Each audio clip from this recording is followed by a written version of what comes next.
Glory forever. Can you hear me well? Am I heard well?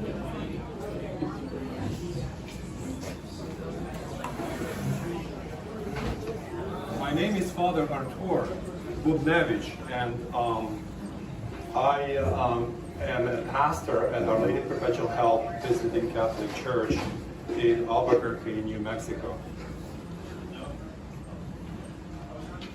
I was ordained to priesthood on the feast of the Holy Exaltation of the Cross by Bishop Gerald Dyna on September 14th of 2014. And I came to practice my faith consciously. I would need to think in 1994. So there are 19 years that took me to become a priest. And I came into the faith consciously when I was 19 years old. So there are 19 years and another 19 years. And then I was ordained at the age of 38. I was born and grew up in the very middle of the region that you saw highlighted as blue. The name of the town is Perichin. It's a crossing of two rivers, Ush and Turyanka. Very strategic. And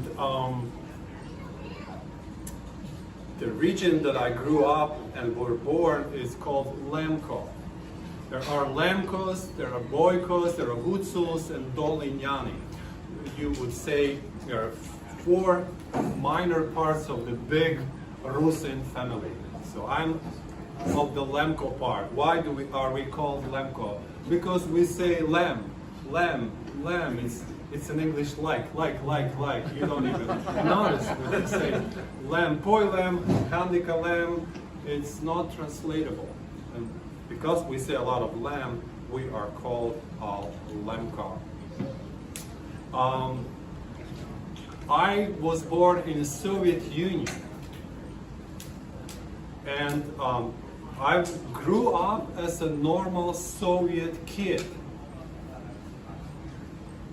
In the school, I was a child of the Great October Revolution. We were wearing the stars with the child Lenin in the middle, not the Star of Bethlehem. While at school, I was a pioneer, right, with a red scarf, and we had a special uniform that we had to wear to school every day, and the scarf had to be ironed. And we put really according to the rules of the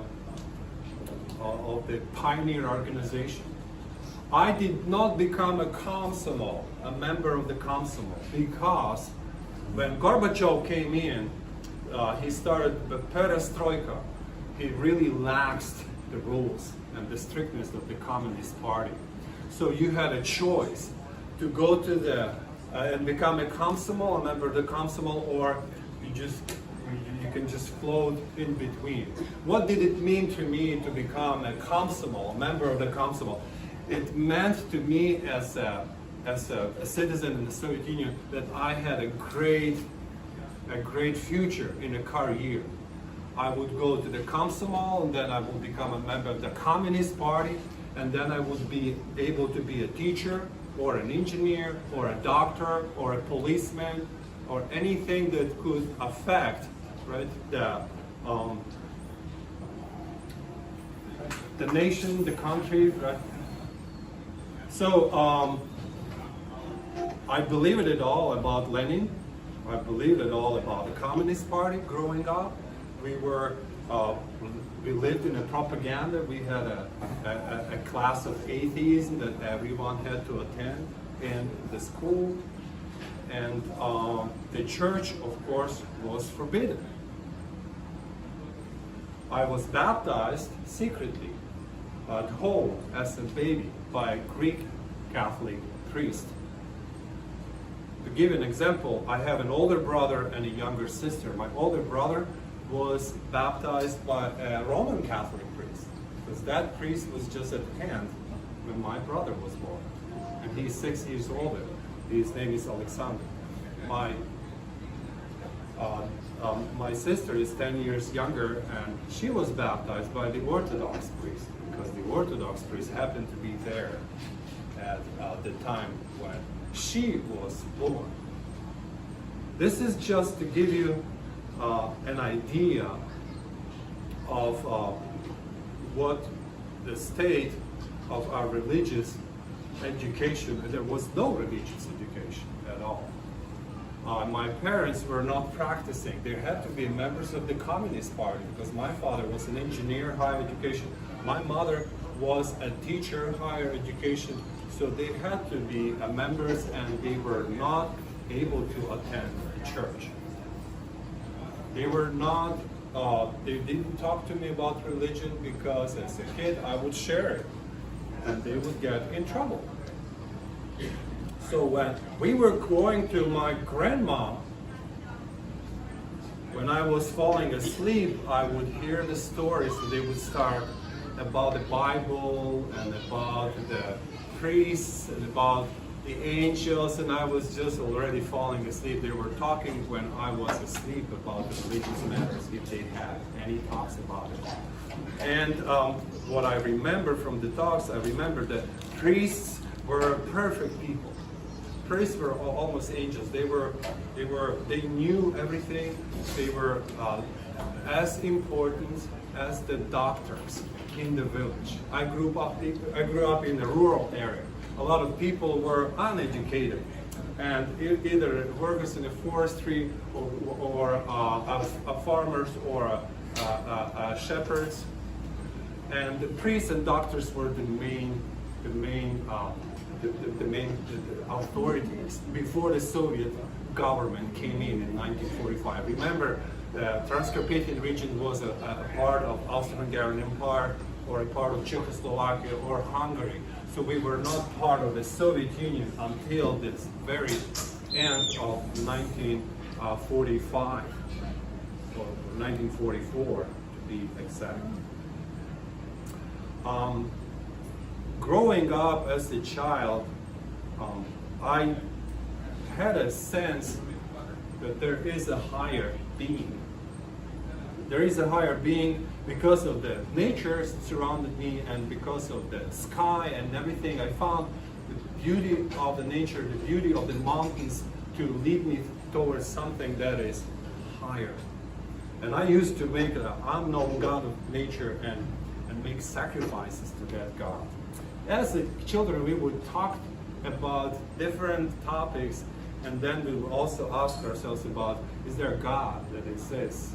Right? And there would be different questions and answers, different arguments, and I would just say, yes, I do believe in God.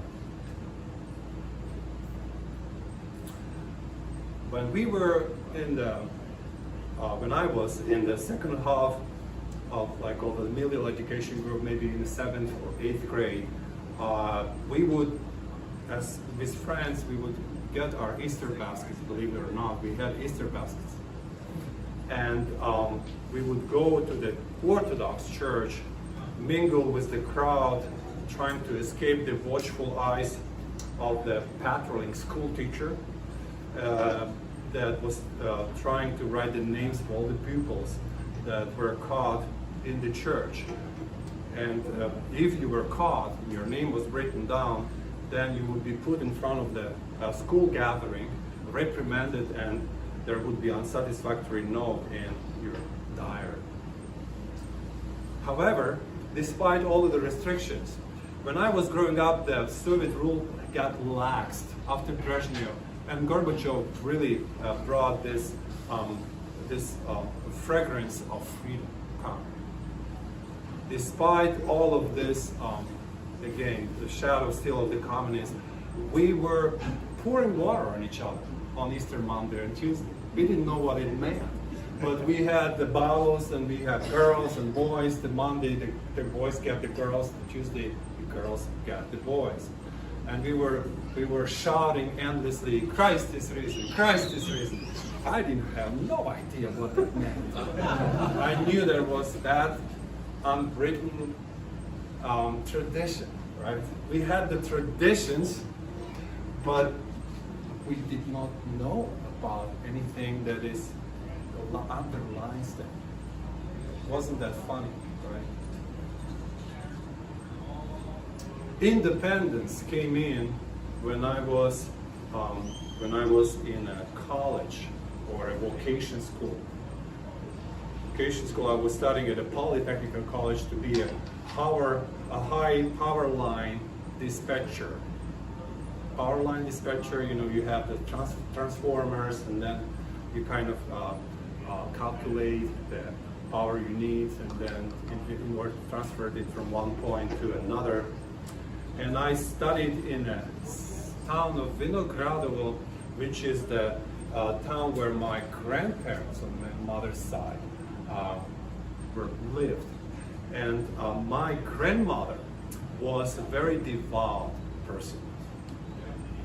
It was a paradox. My grandfather was a big communist. He had all of the books from Marx and Engels. He had all of the writings from Lenin in the living room. And yet my grandma had a big prayer corner. It was a big crucifix. And prayer books, holy water. She had a radio. They lived very close to the Hungarian border. And she was so faithful. She was not missing a single liturgy. She would not go to the church, but she would listen to the radio, to listen to the Mass from the Vatican. And that's what I remember. They were never in conflict. My grandfather made some restrictions. She had just her spot there. But he had the majority of the house, of course. But there was never a conflict in between her faith and his beliefs. He was overseeing a lot of infrastructure in the communist time, and he was a very important leader in the Communist Party. And yet, her persistence, her prayers, her blessings, when I was studying and I was sleeping right next to their room, I always heard the sound of the liturgy. I always felt on me the sign of her blessing. She would always bless me. I always saw her on the knees in front of the crucifix. And then eventually I came up and took the prayer book, opened it, and started praying the Our Father. I would not knowingly get the water when I was thirsty and drink it, not knowing that it was a holy water. And I would kiss the crucifix. There was a little crucifix on her prayer corner, along with the big one, which I kept after she passed away. And this crucifix is also with me in my prayer corner right now in Albuquerque. I was passive at that time, but the first seed of her intercession, of her blessing, was already working. I know the Lord was working in me, and I know He loved me before I woke up.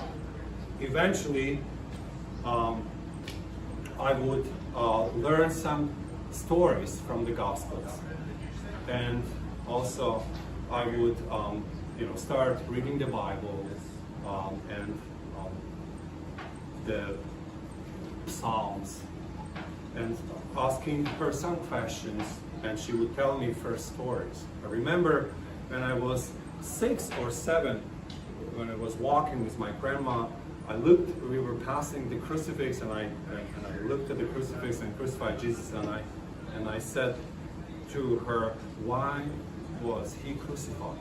Why did He have to die? And she looked at me and she said, well, because of our sins. And I did not understand that at that time. But she said, He died for us.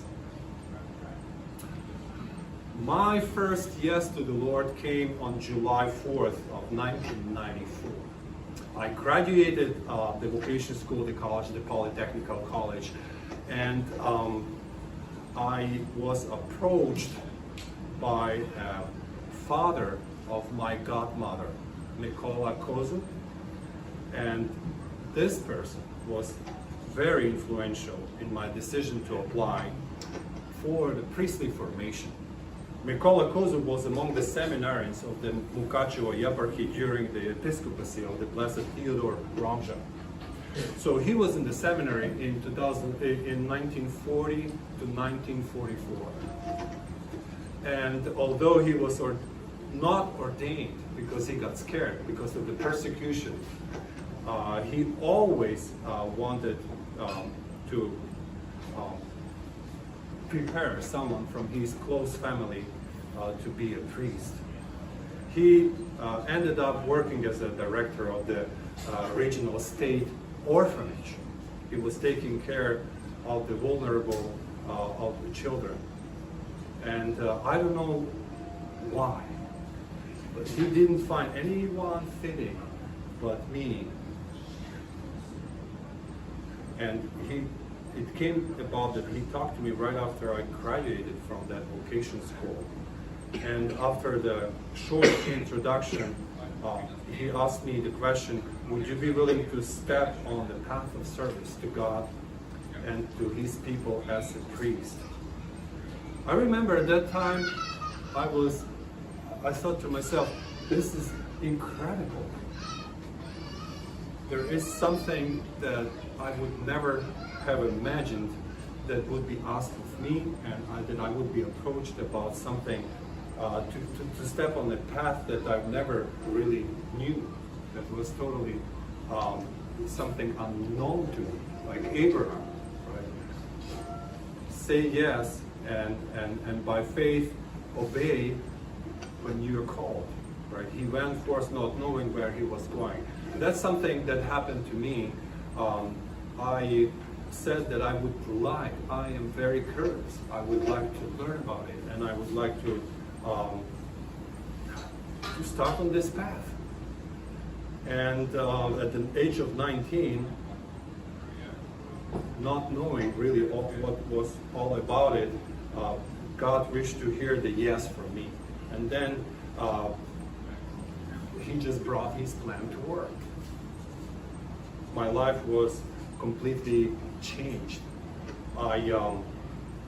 My friends were all in shock.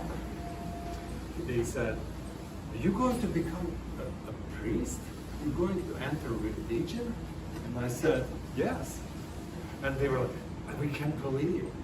We can't believe you could do something like that, the way you were, your personality, and it was just something out of this world.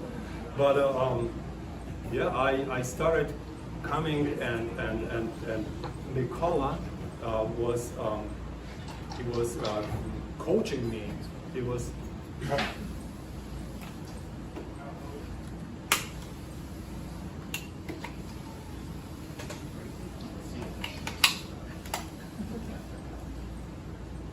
my heart. I think it's some extra electricity. You have a lot of electricity already, don't you? Yeah. So the thing was, in 1994, seminary opened first time officially for the for those who wanted to enter. And until then, everything was underground. The seminary was kind of underground. And here I come, finishing my vocation school and going into this seminary. That's how it was. That's how the situation was with the fall apart of Soviet Union. There were just people coming, like by God's providence, to the seminary. The seminary didn't even exist. It was a state. It was a state a museum. They started the construction with the help of the church in the United States, and the seminarians were to live in the boxes for the builders. And I wanted to go to the university, and I thought to myself, well, I'll just go submit my documents to the seminary and then also to the university where I would come in, then it would be like, And at the university they said, well, you have to get an original. At the seminary they said, well, you have to give an original of your diploma. And I was at the dilemma, what to do. And well, I decided I'm going to go to the seminary. So I went and gave to the seminary my documents, and then there were tests that I had to go through, and it was pretty easy for me because I finished my diploma with distinction. I was really well trained. There were a lot of kids that knew the tones, that knew the Old Slavonic, that maybe were trained in a church more than me. But I got a better grades maybe in a dictation from the Ukrainian language, or maybe some other tests that required academic preparation. In the end, I was able to get in. There were 50 candidates, and they accepted only 17. We were 40 people in the year, my first year of seminary. And we had the builder boxes. In one builder box was 8 people. We had 4 bunk beds. There's those Russian coil beds, you know, when you lay down, you like this. Yeah. And we had 1 bathroom, 1 sink and toilet for 40 people. And then we had a neighboring school that was lending us some classes. And then we had a little kitchen, and we were kind of going, there were 4 years of seminary. And we were going to the seminary 3 days a week. We start on Tuesday, go from the morning 8 a.m. to evening 10 p.m., then wake up in the morning at 4, go to the church for the liturgy. In the neighboring village, it was maybe like 2 miles walking, and then come back, have breakfast, again study, and 3 days a week we were at the seminary, and then we were led home. There was no money, there were no books, there were no infrastructure. Everything was destroyed.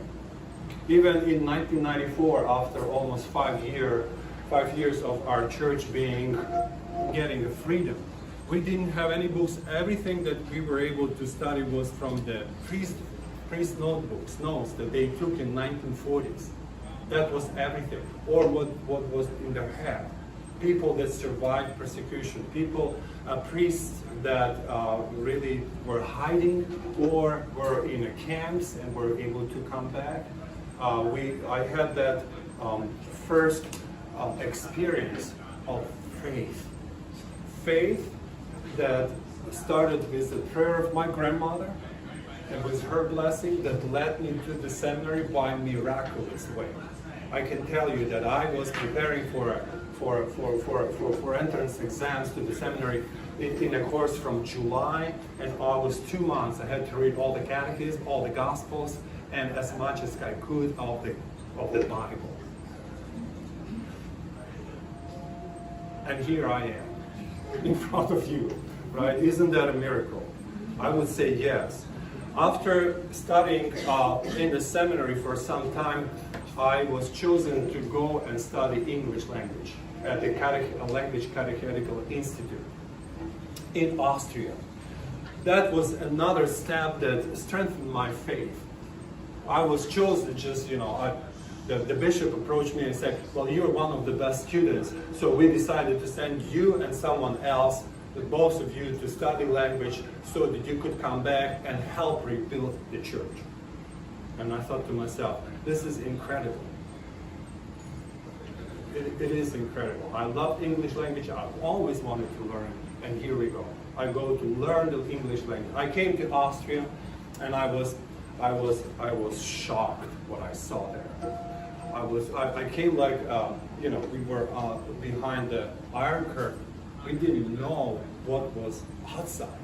we always were taught that Soviet Union is the chosen country, a paradise for workers, a paradise for a working class, and that everything else outside was hostile and tried to destroy the Soviet Union. Soviet Union was the best culture, the best people, and everything. When I came out, when I started to study English language, when I started to relate to the students from Franciscan University of Steubenville, from the students all over the Europe that were there in Gaming, Austria.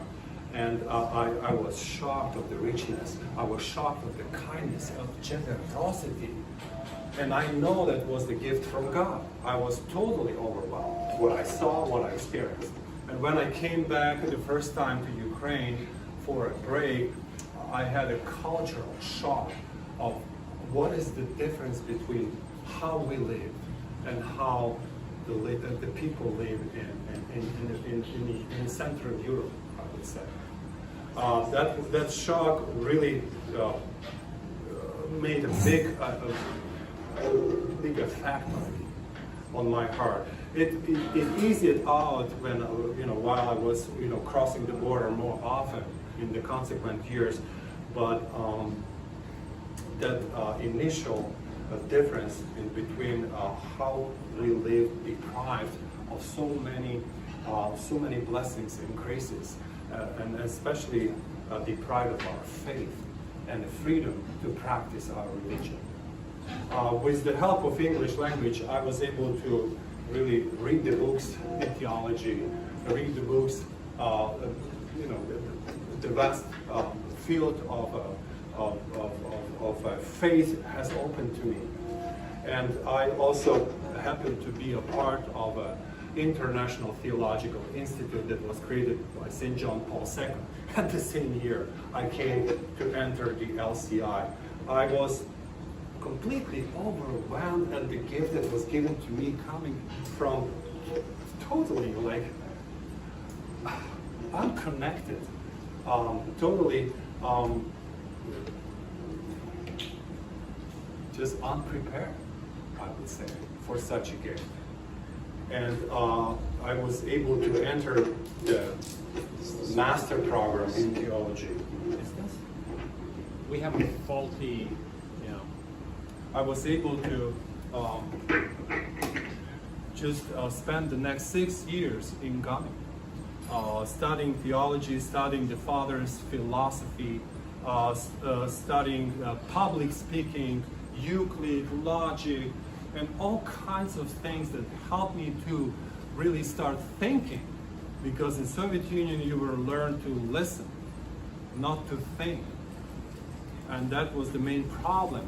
And that was the main difficulty that I encountered, because we practiced in Gaming the seminar method. You were to read and also then to reflect and to ask questions and to really use your freedom. I did not know how to be free. I had to learn. I had to break myself, to break the pattern of my thinking, to break the pattern of how I look at the world, how I look at the person, and what person is, what freedom is. And that shaped me. When God calls someone, I think He also gives all of the means in order to make you ready. And I think He just did that. Somehow he wanted me to become a priest, and He wanted, he just gave me everything I needed in order to get ready. I can't imagine when stepping into the path to the seminary and into the path of being, getting ready for a priesthood. I was totally unprepared. I was not raised in a family that had priests. And I got people, first and foremost, that prayed for me. Second, that were nourishing me and caring for me. Third, I got a place, an institution where I was actually padded, I would say. That is one of the most wonderful places in Europe that you could study theology. And that was created by a pope that became a saint. Pope John Paul II wanted the church to breathe with both lungs, Eastern and Western. I got into the place where I learned both, East and West. What more could you need? Right? In my case. Another blessing that I received that strengthened my faith is I met Pope personally a year after being in Gaming, because he created that institution. He wanted to meet the first students, so we were invited to Vatican, and we had a mass with Pope in his private chapel, and then he met each one of us. He shaked my hand, he gave me the rosary, and he spoke to me in my vernacular language. We know that Pope spoke 18 or 20 languages. For me, that was a miracle. For me, that was a great healing moment, and also a great strengthening of my faith, and also a big yes from God, that where I am, what I am doing is something that God wants me to do. After I finished the studies at ITI, another great example for me and my faith formation was coming back and working for Bishop Milan Šašek. Bishop Milan Šašek, I think, is another Andrei Baczynski. I hope Father Chris would talk about Andrei Baczynski. Was the great enlightener of the Yeparchy of Mukachevo. He had a very close relationship with Empress Maria Theresia, and thanks to him and to his contact with the Empress, our Yeparchy was canonized and made independent of the Roman Catholic bishops and directly subordinate to Rome. Bishop Milan, I would say, he is the second Andrei Baczynski who brought our Yeparchy and our church from the knees and into the infrastructure that we are now. He came in 2003 as apostolic administrator, and 2009 he was named as the eparchal bishop. He was of Slovak nationality, but he loved our people. He was a Roman Catholic priest in Perechin, in village that I'm from. And before that, he served in a nunciatura in Kiev. He loved our people, our church so much, he changed the citizenship. And also, so that you know a little bit of what he did, because when I came back, I happened to be working with him at the Chancery as a translator, and then I started the project office that was working on helping the church infrastructure to rebuild. He was a very fervent seeker for support, and also constructing new churches. According to the statistics, before 1949, we had over 500 buildings of real estate, rectories, schools, educative houses, and since the legalization in 1989, we had only left 60 buildings. 60 buildings. And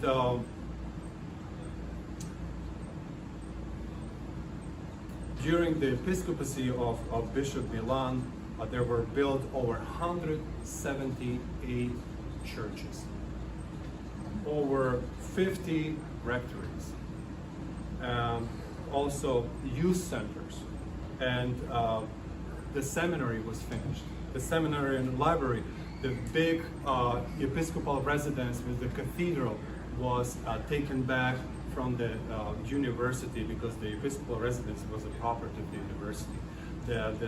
Our old seminary was never actually was able to be given back from the state. It is now a museum, and we have, of course, a new seminary. But I was in that machine of rebuilding our church. I was writing requests, right? writing the short history, writing the estimates, and writing the accounts, writing the letters requests, writing all kinds of things in order to get the support to build the infrastructure. And Bishop Milan Shostak, he made all that is possible and impossible to get our seminarians to study abroad. We had 82 seminarians in the years of 2005 to 2000. Well, I left Ukraine in 2013, and 82 seminarians in our seminary. Then another 20 or 25 seminarians studying in Rome. And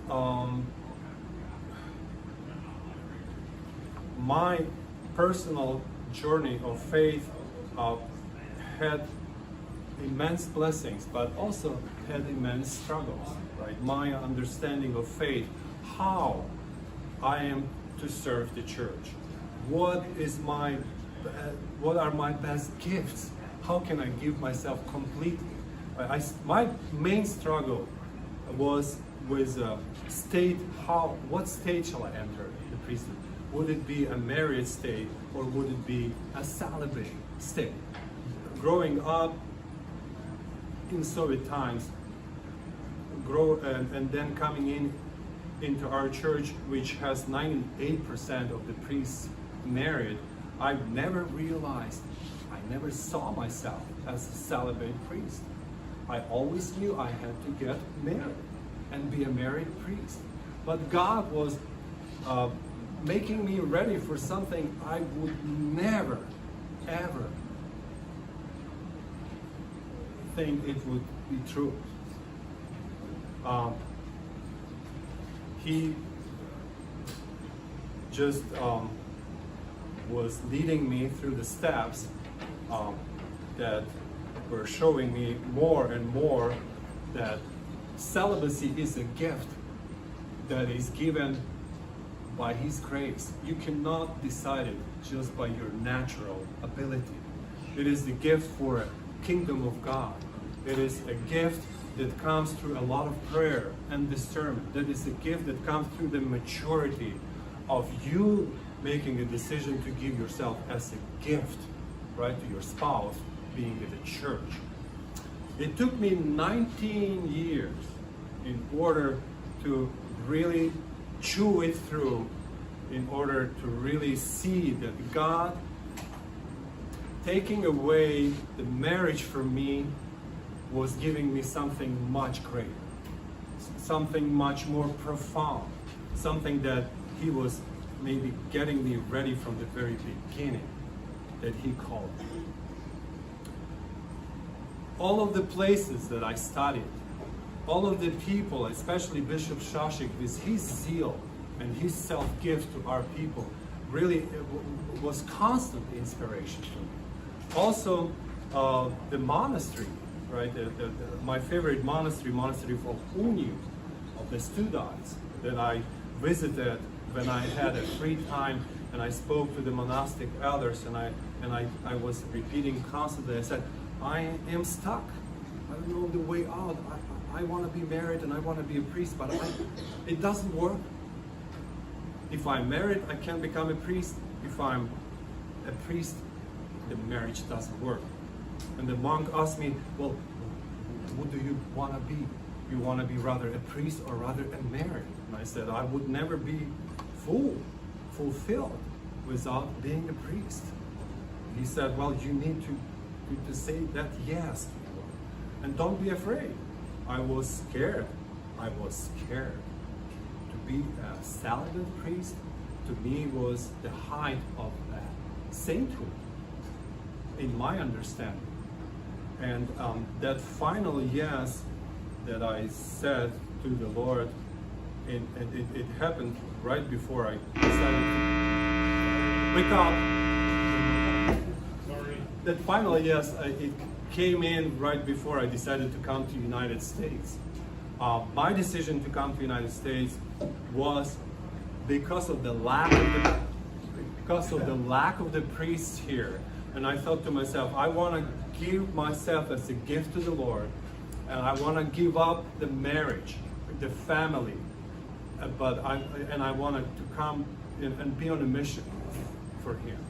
I was inspired by the sacrifice of Theodore Ramshaw because I know his student in the seminary was my initial invitation. I know the invitation comes from God, but in my case, it was not me who looked for Him. It was not His voice that spoke to my ear when I entered the church. It was a person that came to me and said, would you like to serve God? Would you like to step on that path? It was something incredible. It was given to me when I was not looking for it. It was given to me by someone who prayed, who fasted, who sacrificed a lot, I would say. And I would give thanks to my grandma. I would give thanks to my parents, of course, that were very supportive all the way through. Also to many holy teachers in ITI and LCI, to Bishop Milan and my parish priest. And coming to America, I decided I need to be ordained here. I need to really learn the mentality. I need to come into the church, go through all of the things that I need to pass in order to be a priest here. And I thanks to Father Stephen Vashko, that was my mentor when I came in. I want to thank to Father Chris Zuger, that is a mentor for me right now, even in Albuquerque. Those priests are the priests of the mission, of the missionary fervor and spirit.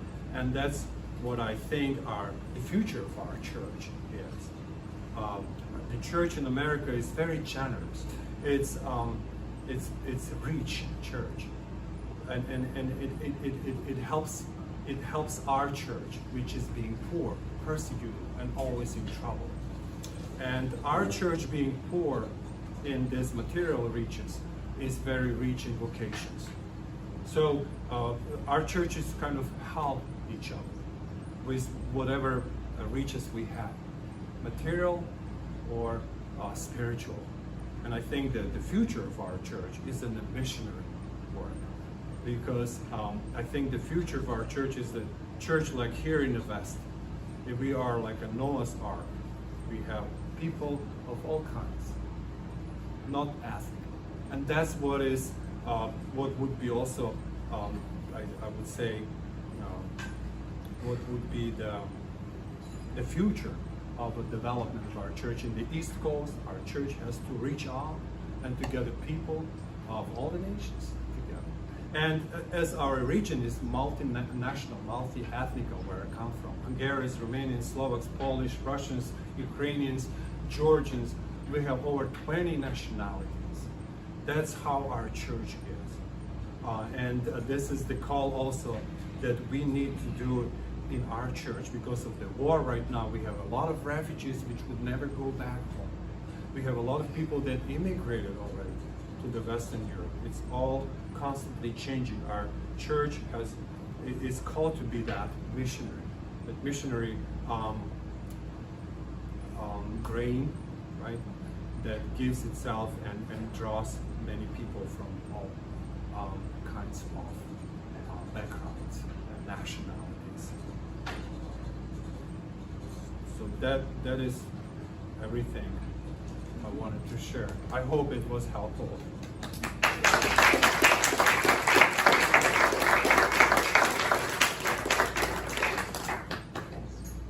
I bet I missed a lot.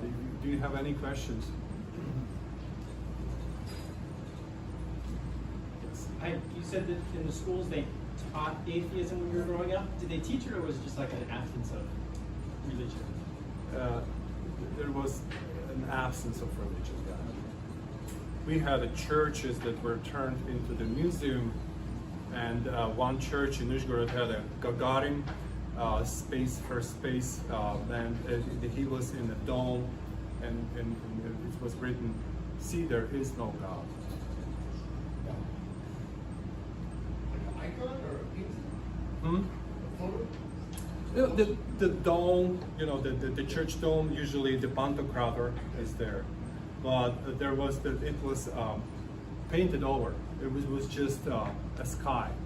Sky with the stars, and he was with a spaceship, and he said, "See, there is no God." He's in heaven. Yeah. It was like a statue. Yeah. We had a priest from Parma, Father Brian, and before he went into the priesthood, he was an engineer. And during the course of his engineering, he went to Russia. And at the time, this is back in the 70s, the 80s. And when he was in Russia, they found out that he was a believer. He was a Christian. And then they questioned him. He says, well, how is it with all your education and your engineering and all the science you know, how is it that you can believe in God? And his response to them was, it was the science and the engineering that brought him to God. And they were just stunned. They just could not understand that. He says, once you saw the beauty, the complex, the organization of creation, he says, it has to come from the mind of God. Right. I remember him telling me that story. They just couldn't believe that he could be such an important engineer. But eventually he became a priest. He's a priest in the Diocese of Parma, Eparchy of Parma. But it also brought him to the priesthood too. Well, a lot of people were poorly educated in that sense.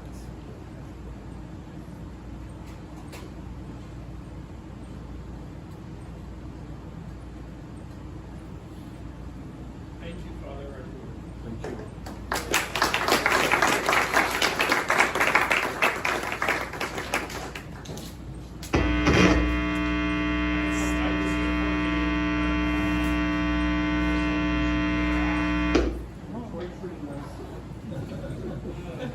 I guess we're stuck with